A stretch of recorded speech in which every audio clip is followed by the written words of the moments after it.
voice is very, very welcome here. And then maybe we can dialogue some about the points that have been shared and take some questions from those who weren't there. Yeah, Steve Legler, thank you. Yeah, I made the point a couple of weeks ago during the thing that what I was getting, and it's only been solidified since then, is that the meditation angle and the Bowen theory are both great, and they seem to be related, but even if they aren't, they're still each valid and useful to me on their own. And sometimes trying to blend them together just makes me more confused. So maybe it's easier to just think about one in certain instances and do something during others, and not try to sort of mix them together to see if you can make 1 + 1 = 3, because maybe just one over here and one over there does still get you to 3 without even understanding how you got there. And I just want to make a point about, Suzanne brought up something about how Bowen had helped her and her whole family. And I was thinking, yeah, me too. Since I always said, if I only got good stuff for my family out of my Bowen work, regardless of what it did career-wise or business-wise, it will have been worth it. And I know that my work on Bowen has helped me and my family. I'm not so sure that my meditation has really been for my family. It feels like it's more selfish and more for me. I'm sure there are knock-on effects from the way I am that have helped my family, but I don't make that connection from me to my family on the meditation as much. And Steve, would you mind me asking, what type of meditation have you been exploring? So many types. I don't really know. I'm not really good at it. I listen to different things on an app, and I try to tame my monkey mind. I see. Thank you. The word meditation gets used to describe so many things, and that's part of the puzzle with this dialogue.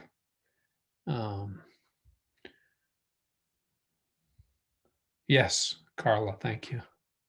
I was at the conference, and I was struck by actually the whole thing. I was, when I answered the survey, Eric, excuse me, I talked about there was a resonance and there was an energy, and it was virtual. I was quite taken back, almost like there was a bigger energy that existed. Something was different about this conference. So that was quite remarkable to me. And what I took away was, and actually, Marla, it's the title of your presentation, but to me, it framed the whole conference. You called it the interplay of meditation and differentiation. And I wrote down something you said: both meditation and Bowen family systems theory widen the lens to know self. So I would say that Bowen theory, it's been over 20 years I've been intentional. Meditation, I've just dabbled in mindfulness, for example, or trying centering prayer, which I've never really been able to get there. What I also came away with was I need to up my meditation practice, and I've already contacted my local TM center. In fact, it's 2 miles from me. I have a training, my in-person training with a teacher Saturday. And I'm going to really look into this. And I like the idea of how my meditation and my work with the theory can work together. That I heard the word synergy, also at the conference.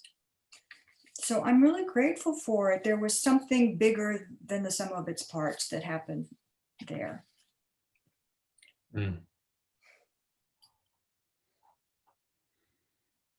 Thank you. Anybody else who was there would like to, what struck you? What stayed with you? What was a personally meaningful or learning moment for you there?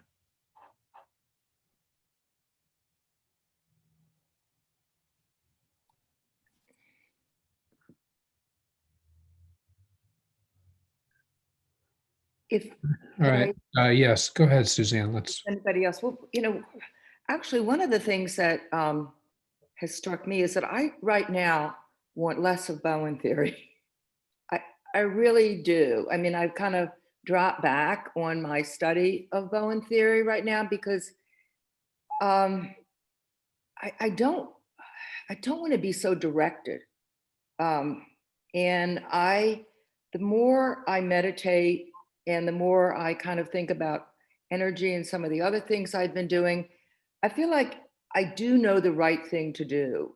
And I'm finding actually Bowen theory a little bit prescriptive for me right now. So full disclosure. You know that you're not lost in togetherness in a meeting when it's a Bowen theory meeting and someone could say that. Yeah. So interesting from a long-term, very dedicated Bowen theory person. Suzanne, I was talking at the conference about autonomic differentiation of self. I'm playing with that phrase, a kind of where you get to the point where it's a way of being. Yeah. And that you don't have to use the tools of technologies to, the famous phrase, think your way through, but instead maybe notice, wow, I really was more, I sensed the differentiation in the way I responded to that situation spontaneously, Right. without having to think my way through it. And that's what I thought of when you said what you just said. And I wonder if many people who've been at Bowen theory a long, long time have moments where they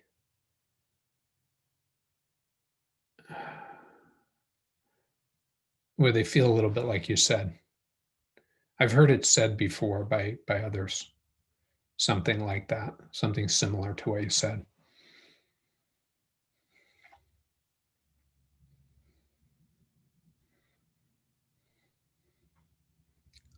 Go ahead, Marla. Yeah, let's make it a conversation now.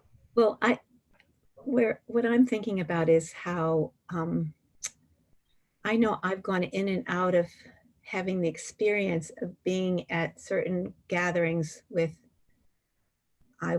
maybe the right term is Bowen purists. Mm-hmm. Sometimes it feels a little bit like the conversation is splitting hairs, and I find myself sort of tuning out. It loses its relevance, or it feels like intellectualization almost sometimes, or that's what it seems like to me. I think what was special, and I'm not saying that about every gathering, I'm just saying I've had that experience, and at different times I've chosen to be more distant than engaged. I still see the theory as valid, and I don't think you're saying, Suzanne, you don't think it's valid, but I think there's definitely a lot of truth and wisdom in the theory. I think what was special about this conference for me was that it was a little bit like years ago, I was in a gourmet club, and when we were doing food from different countries, it was interesting how many countries have the same kinds of food. Like everybody has some kind of flatbread, but depending on what it's seasoned with, it tastes different. And like the seasoning of the awareness of the dimensionality of consciousness, whether we call it meditation or the fourth dimension, or just the awareness that there is something that is beyond maybe what we have concretely measured. And here are these scientists who are paying attention to this. It's like moving into a different realm, that maybe somebody at the conference said, we can't solve this. I think it was Einstein who said, we can't solve a problem at the same level, but the problem is we have to move to another level. I'm not saying it exactly right, but that was the essence of it. That when we're bringing in that dimensionality, there's a certain richness, there's a whole different flavor to the conversation where it's okay to question. And think it was so much a conference about saying this is the way it is, as much as it was like trying to look at something that's very multifaceted and say, well, I see this from this is my view from, and this is my experience. And that kind of adding of that dimensionality, including having Mark's perspective from, living a life, not from a theoretical point of view, but really from applying meditation throughout life, that for me, just kind of kept expanding my sense of self and ways to think about things and ways to be with all this. And I know just my experience of meditation after the conference was so much richer. And so it's kind of building on what you were saying, Suzanne. I would like to mention for those of you who weren't there that we're selling the recording to the conference. It's the same price as registering for the conference. So we got a 2-day recording. You can look at it on YouTube if you get the link, which people will have to pay for that link for this one. Since Marla mentioned those who you weren't here, she was talking about Mark Roberts, who, are you here with us, Mark? Yes, who was one of our presenters, who's one of these people is, as I said, kind of climbed the Himalayas of meditation, not just the Green Mountains of Vermont, which are 4,000 feet high and very, very beautiful right now. The colors are amazing. But Marla, you mentioned the neuroscientists, and I want to ask you and ask anyone to say, what'd you take away from the neuroscientists? I will tell you that we've got about 2/3 of the participants at the conference, which had about 45 people, I think, 50 people, have sent in the evaluations, and it's almost like a perfect score. The scale, for example, the numerical scale is 1 through 7, and almost everyone is 7, 7, 7.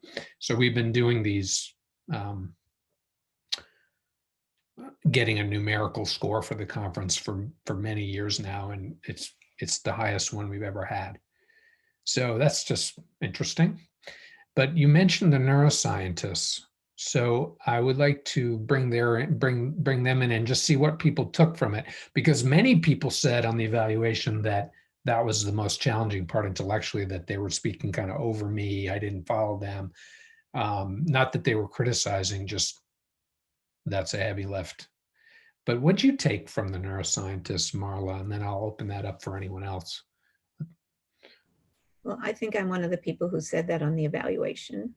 Did you get anything? But one of the things I got from that was just their perspective on the questions, the way they would respond to the questions. My comment was more about the way they did their presentations. Yeah, they were advanced. They were advanced, and they were using terms that sometimes were hard to really grok, and that I felt like I was getting sort of the essence. I just wanted to get more of the fine tuning. But I really appreciated the dialogue and the conversation and the way they responded to questions. I think one of the pieces that stands out for me was Rael, when we were having the conversation about field theory and, is that just something we want to believe is real, or how hard it is to measure? Just to get that sort of scientific perspective was really interesting, and just the way that scientists think about things and the kinds of questions they were asking. It was very rich. And I also appreciated that Rael shared his personal story in the context of this scientific data and this obviously brilliant mind. And it just made it very rich. There was humanity and really important information, which again, you don't always get that.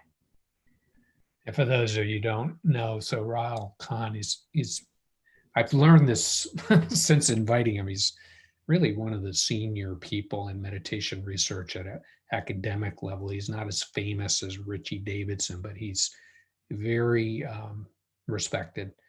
And that was a special moment at the end when he felt trust for the group to speak about his own journey. I think many of us felt that was just a special moment. I want to say about the neuroscientists in general, Fred Travis and Raoul Comment. I don't think I've ever heard a neuroscientist present who was most close to what you might have to know how to do in order to measure basic self neuroscientifically than those two.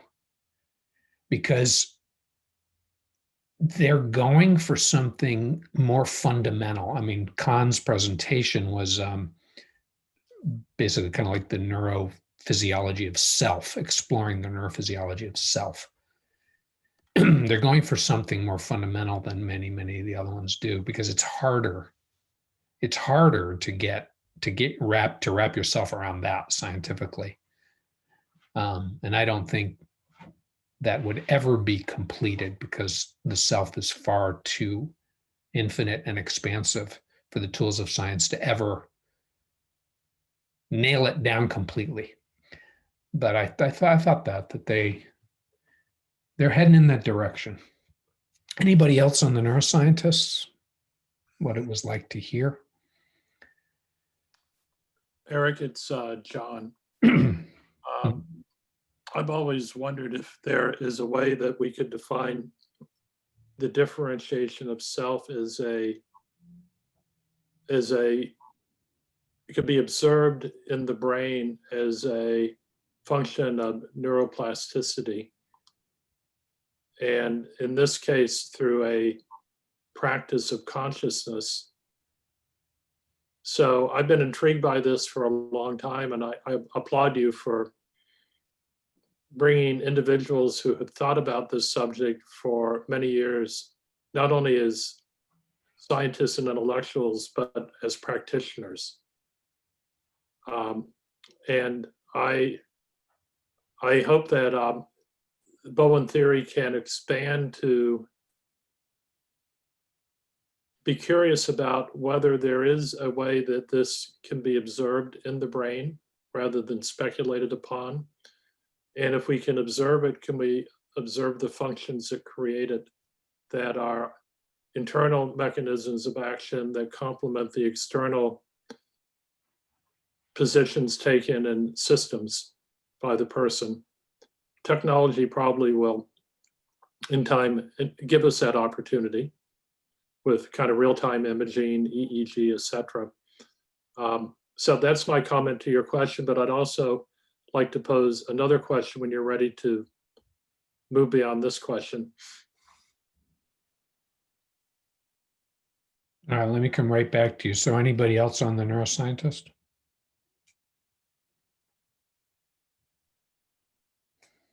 Leslie, how did it affect you hearing them? I find that for me it's useful because I'm kind of fascinated by the whole notion of the elasticity of the brain, and I've heard Fred Travis speak I think 4 or 5 times now, and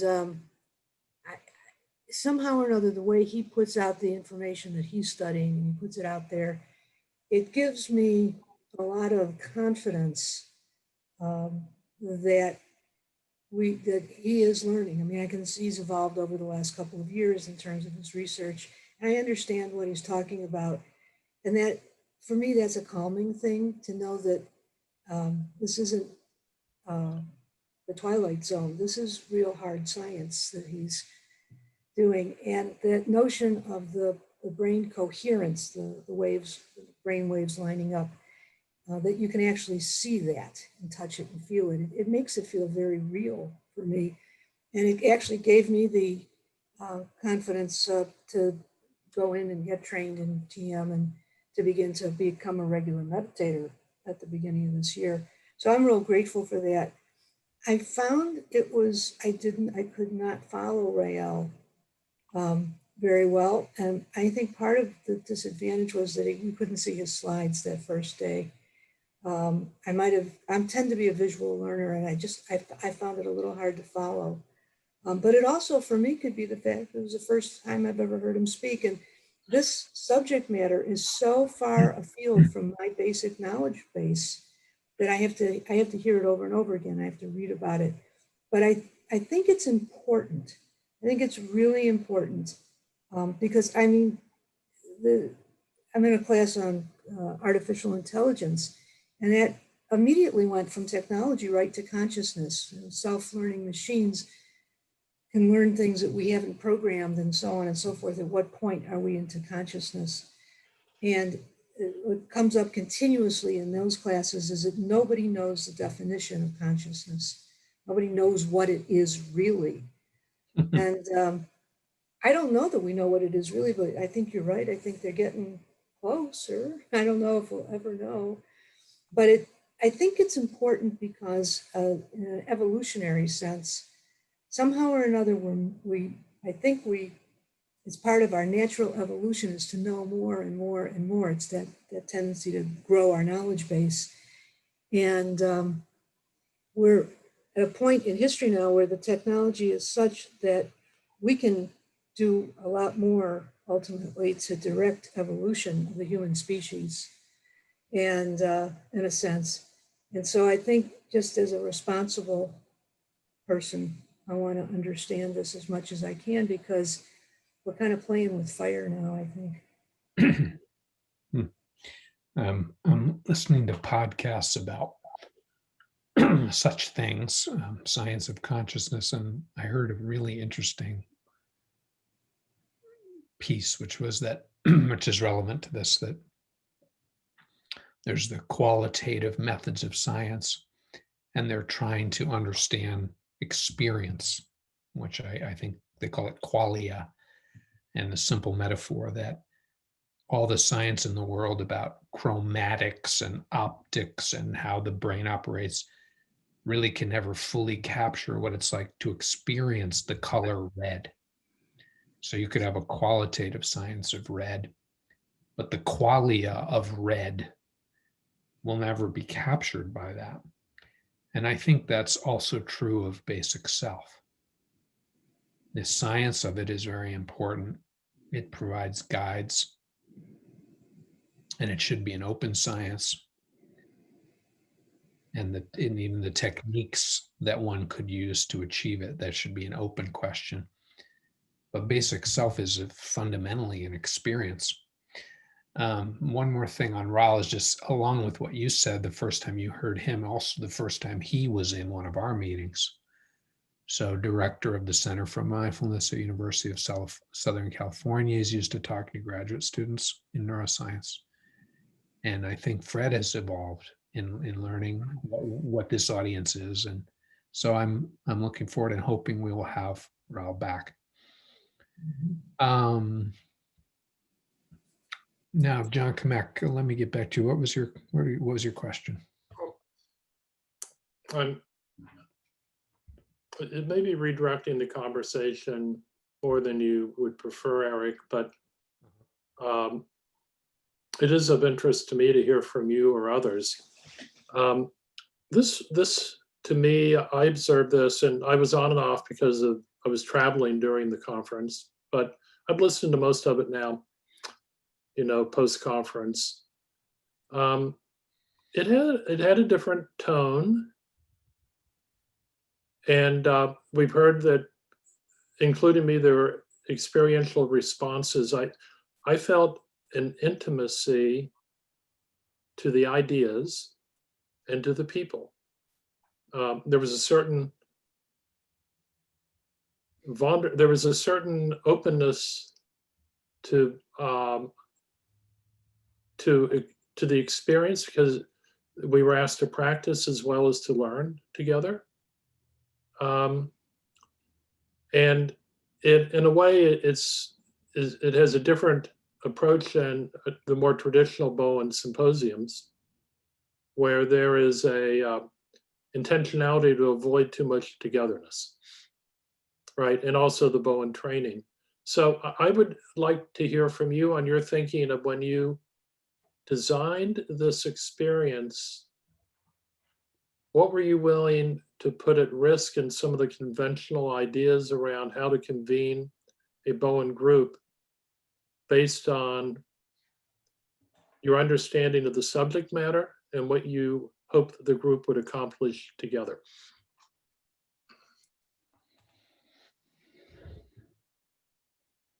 Mhm. I'll take a shot at that.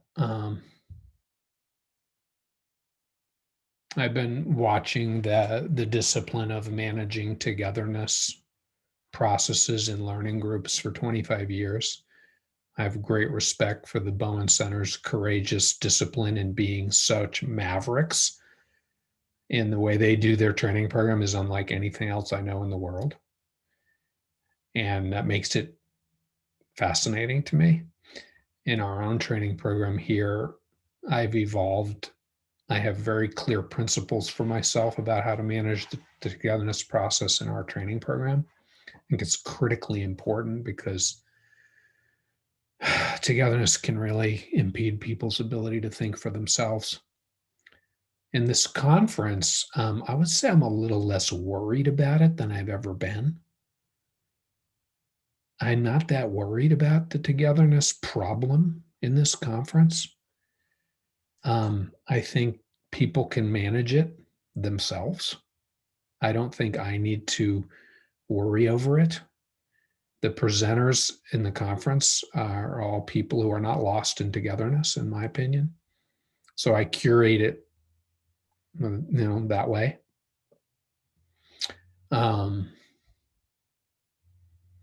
I have a Vermont Center for Family Studies, and me as the executive director of it, I'm defining myself to Bowen theory. I'm really fascinated by stories. I'm not really trying to put a dent in science. That's for other people to do. It's not my path. It's not my mission. I'm interested in science, but I'm more interested in the journey towards basic self. And sometimes I have found for many years the stories about that, including the amazing ones Mike Kerr would tell in the postgraduate program. The stories teach me more. So I'm in touch with the quantitative, but I'm more fascinated by the qualitative. I feel passionate about following my fascination with higher stages of basic self. And I've got a radar. I think it's a discipline radar. I wouldn't really call it accepted science, my radar, but it's certainly a disciplined one. And that was like the guiding principle of my organization of the conference, following that. And I'll say one little bit more about this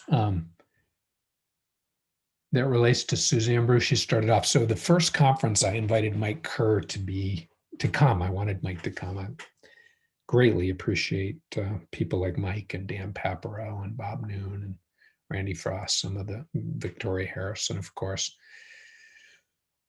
And Mike said, thank you. And he toured it for us graciously, said no, thank you.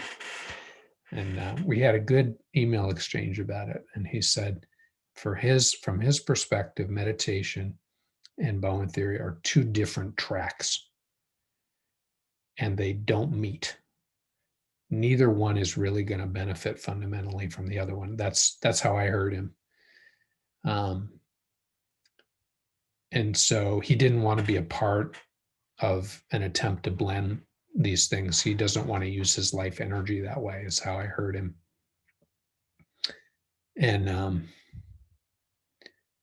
I like that challenge. Two different tracks. So I always am thinking about this.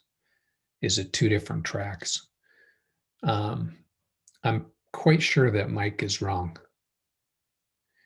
And I'd have to give you more specifics to say that really clearly, because again, the word meditation gets used for a lot of different things. So back to Suzanne Brew, what's the evolution of transcendence and spirituality? This gets to the fundamental to me of this two different tracks. So evolution, I don't think you could ever, I don't, if the, so the Bone Center is having David Sloan Wilson present at its November conference. He presented once before as the keynote. He's absolutely fascinating. He wrote a book called Darwin's Cathedral that's about the evolution of religion. And he's fascinating because he's deeply respectful of religion. At the same time, I believe he views it as an adaptive fantasy. And that's what John Hott from Georgetown, who presented with him, told me at a break, that he used that phrase, that he thinks David Sloan Wilson views religion as an adaptive fantasy. Very respectful of it, but it evolved for a reason. My own view is that evolution came out of spirituality. Not the other way around.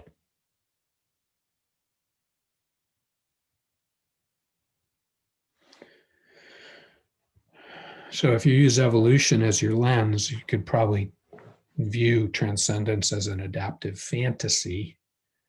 Even though it's a neurophysiological reality, you could probably even incorporate that into your theory. But I don't think you'd really get to the bottom of it that way.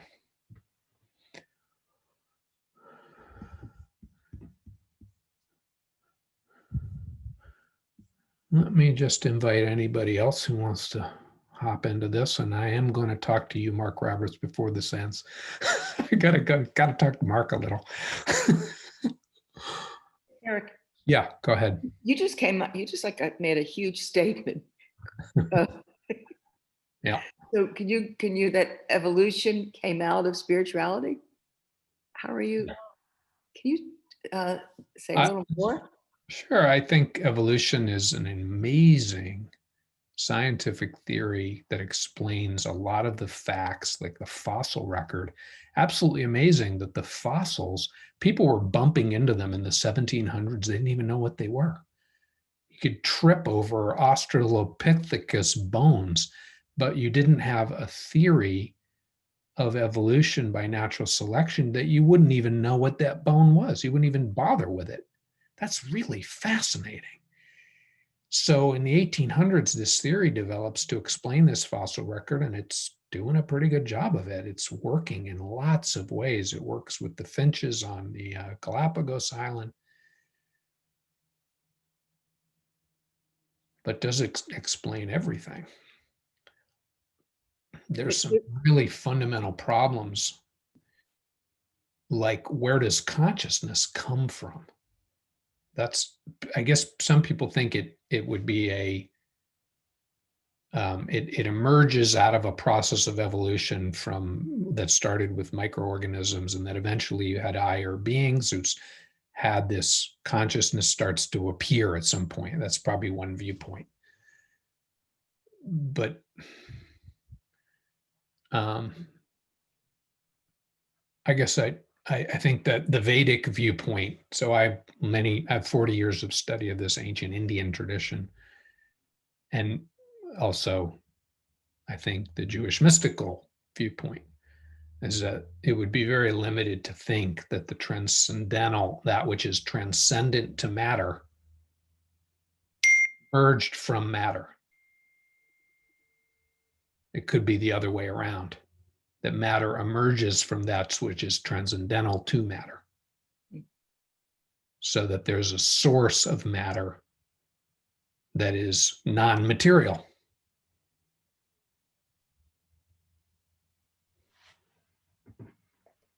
And that's what we are. It's our source.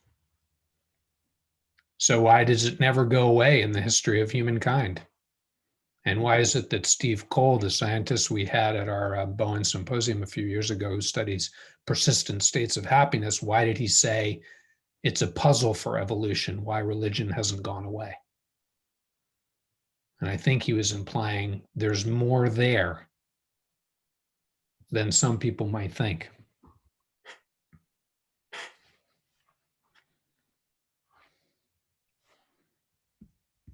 Thoughts, comments, pushback, welcome.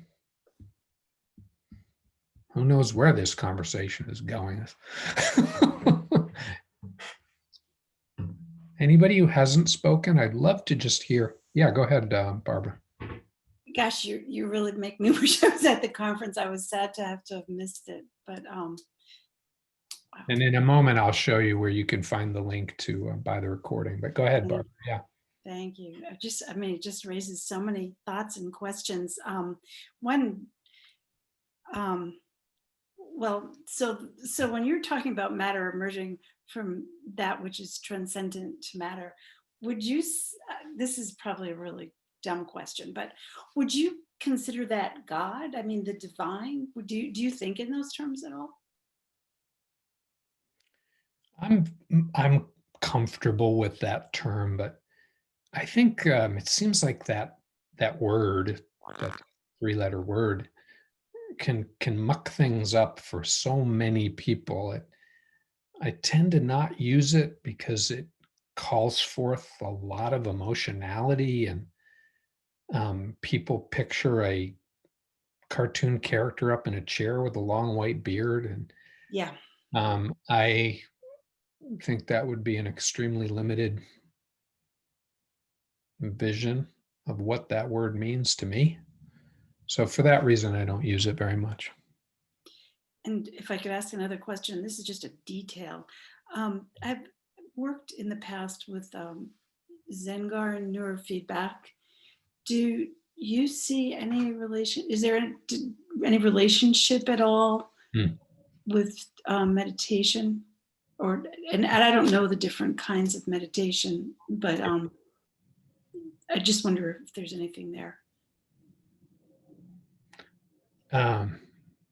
There sure as heck must be something there, because a lot of really smart people think it's amazing, like Priscilla Friesen and Andrea Shera. I think that meditation broadly could be defined as tools to explore inner subjectivity. And then if you use that definition, Bowen theory is a meditation. And there are many, many different tools to explore inner subjectivity, many, many ancient traditions, very well alive on this planet. The one that I love and have used for 40 years is Transcendental Meditation, which is very different from mindfulness. It's as different from mindfulness as Bowen theory is from Freud, although maybe they both have similar roots somewhere. But I would say a thought I would share about Zengar is that I think it's this amazing attempt to create an inner journey for people where they can come to know themselves better and help the brain grow. And that is very similar to Transcendental Meditation, mindfulness, the same aspiration. The transcendent is a state beyond thought. So it's a state where a person is awake, but they're not having any thoughts. It's inner silence, complete inner silence. It's a very pleasant state. It's very simple. It's very knowable. It's when people have the experience, they know they've had it many times. And I wonder if you could ever fully get to the transcendent through Zengar, because it's very stimulating. There's visual stimulation or auditory. And also you're using a machine. How do you transcend the machine? Can you transcend the machine? So I would think that Zengar would be a wonderful tool that the knife of the mind can use. Very amazing tool that will continue to evolve and get better and better. But to sharpen the knife of the mind, transcending the mind is the way to do that. Now, let me just ask Barbara, did that make any kind of sense? when I first got involved with Bowen theory, I was reading Mike Kerr's article in the Atlantic, and it made no sense to me, and yet I was really compelled to pursue it. And I think that's sort of the same thing now. It doesn't necessarily make a lot of sense, I mean, in a way that I could repeat it back to you, but Yeah. I find it really compelling. I'm writing an article, researching it right now on QAnon and subject, and I got there because of subjectivity and the many ways, or at least two ways, people can see Donald Trump. And then I just got really interested in how people can really come to believe something like QAnon, the QAnon conspiracy. So this gives me another way to think about that. I'm gonna have to sit with that for a while before I could even express it. Yeah. The words fail to capture the qualia of mental silence, inner silence, because words are not silent. Mark Roberts, can I ask you to weigh in or share a little bit for a couple minutes? I've said a bunch of things here. So many of you know from the conference, Mark Roberts is a colleague of mine, a researcher on the self, who, like I said, is just many, many, many thousands of hours meditating. Mark, what are you thinking? Well, first of all, I want to say how happy I am to be with all of you. This is my first meeting with a Bowen family group ever. I've been on 2 conferences where I was a presenter, but that's a totally different thing than just seeing a chat session amongst Bowen experts. I'm new to Bowen. Last year was my introduction, and but I'm fascinated with it. I would say to Steve Legler that I think that we don't have to necessarily equate the transcendent and differentiated self. I think TM and Bowen theory can be viewed as different tools which mesh together nicely. I'm at the opposite end of the spectrum from Suzanne because I'm so new to Bowen, whereas she's so familiar with it. I am enjoying the systems approach to relationships, to identification. When you think of identification in most spiritualist presentations like Eckhart Tolle or psychologists, it's just the individual that's involved. It's about I identify with possessions or my abilities, my talents, achievements, and so forth. Now I identify with my family. This is a whole new thing really to me. And I'm finding it very useful and valuable in understanding daily activity as I bring the silence of meditation into everyday life. I completely agree that the transcendent is beyond thought. You cannot imagine the transcendent. You cannot even really feel it, though that's a little closer because love and bliss and softness, reverence, rapture, all of these kind of religious or spiritual words give at least a hint or a flavor to it. In my experience, I've been doing it, meditation for 50 years now, and it's not isolated to the time of meditation. At the start of the conference interview of Eric with me, he read an experience I wrote to him about the middle of the night, waking up, and instead of tossing and turning, I had nice, silent inner awareness. That is now also an activity, particularly when I don't have to be focused on something. For example, anytime I'm waiting in line at the grocery store or driving a car or just out for a walk or anything, the inner silence, that conscious presence, that inner being, pure awareness, pure consciousness, any term you want to use it to describe it, is lively, along with the sensory perceptions in my awareness. It's just something that is part of life. I just want to emphasize that being and transcendence is as natural to life as the senses are in allowing us to see and hear, as the intellect to make decisions, as the heart and emotions are to feeling things. It gives an inner stability to life because of its transcendence. It doesn't hide any of these other aspects of our individuality that we identify with.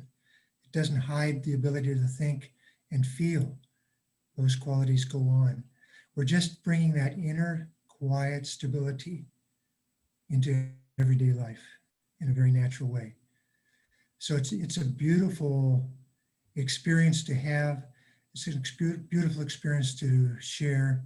And I just want to emphasize the simplicity and the innocence and the naturalness of it. It's just, we're human beings, and it's this aspect of being that gets enlivened by when we transcend. Lovely. We're winding to the close of our meeting today, and I have some good news for you, which is that if you like this conversation, you should join us on November 5th, because I just signed up Suzanne Brew to, I'm going to interview Suzanne, and maybe she'll interview me a little bit, and we might head along down the same track here that we're on now. So if you want to continue the recap, there's another option. You'll be seeing posts from us about that meeting.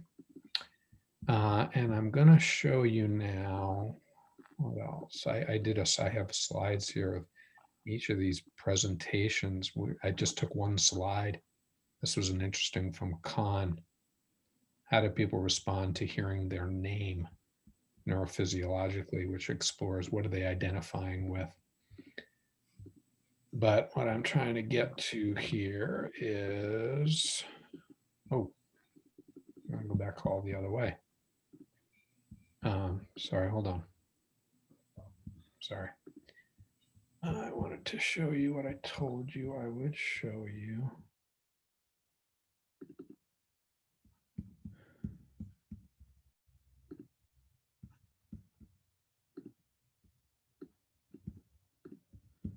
Well, I'm just going to say here that if you wanted to purchase the recording of the conference, Roz, can they do that on our website? Yes, Eric, Okay. just set up the link. If you go to the register page, it's the top link. So in our register page on the Vermont Center for Family Studies website, you can purchase the recording, and then a link will be shared with you that will allow you to see the whole conference, all 2 days. And I wanted to show you this. Next week, I'm going to talk to Mike Kerr. I'm really looking forward to that. He liked this title, The Struggle to Live Bowen Theory. The struggle to live it, not just understand it intellectually, but live it. So Mike had this idea. It wasn't my idea. So that's a theme. I'm not sure what Mike's going to do with it. That's the next one that's coming up. And then I think it's the week after that I'll be talking to Suzanne Brew. So look for the link, but it's always the same link. If you're on this call, you don't need to find another link. You go back and just use this link and it'll get you right into this meeting. That's our YouTube channel. This, like I said, this one won't be free. Our conference, we're not going to put up for free, but all of our past meetings have been free. Okay, I'll let you go. Good to be with you folks.